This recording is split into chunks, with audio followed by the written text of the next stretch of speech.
Hello. The mission story of March 1, 2025 is coming from Seoul, South Korea.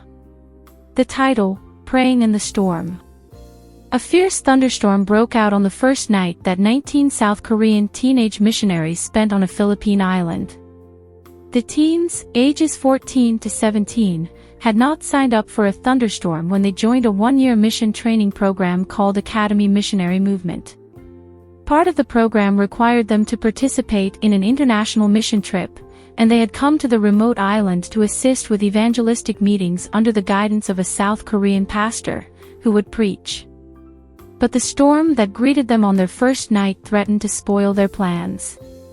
11 boys were sleeping in tents set up on the concrete floor of a partially constructed church building located on a sandy beach. 8 girls were sleeping in a thatched house nearby.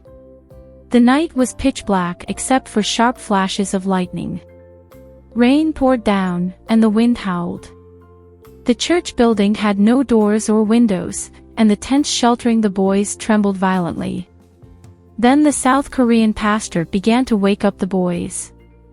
"The situation is serious," he told 2 boys in one tent.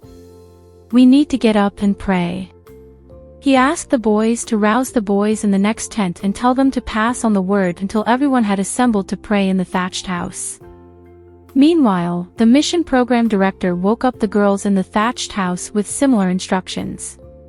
Before long, the teens had gathered in the thatched house. The building's walls shook against the blast of the storm. None of the teens or adults had seen such a bad rainstorm. It was 4 a.m. Everyone knelt down and prayed for God to stop the storm. For 2 hours, the missionaries prayed as the wind howled, the lightning flashed, and the rain fell. The pastor asked God to forgive the sins of everyone in the group.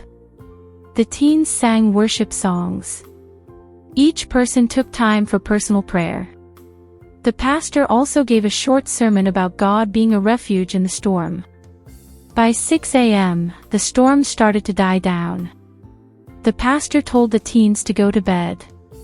Seeing that it was their first night on the island, he didn't want them to be too exhausted on their first full day.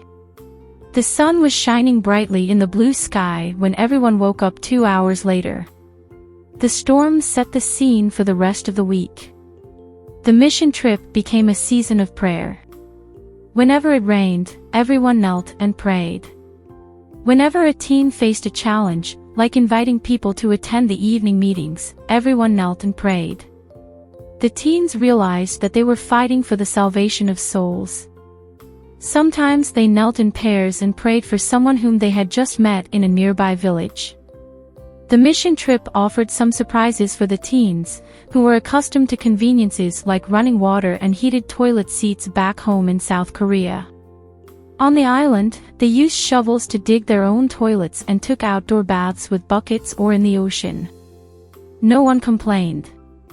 Every evening, the teens gathered near the unfinished church building to read the Bible, discuss the day, and thank God for life, food, and good weather. At the end of the trip, 7 people were baptized in the ocean. They had taken Bible studies with local church members and made the decision to get baptized during the evangelistic meetings.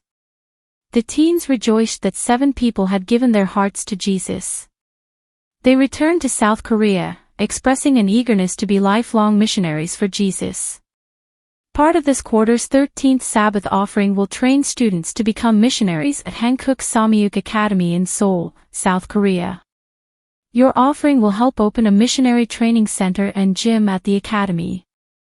Thank you for planning a generous offering on March 29th.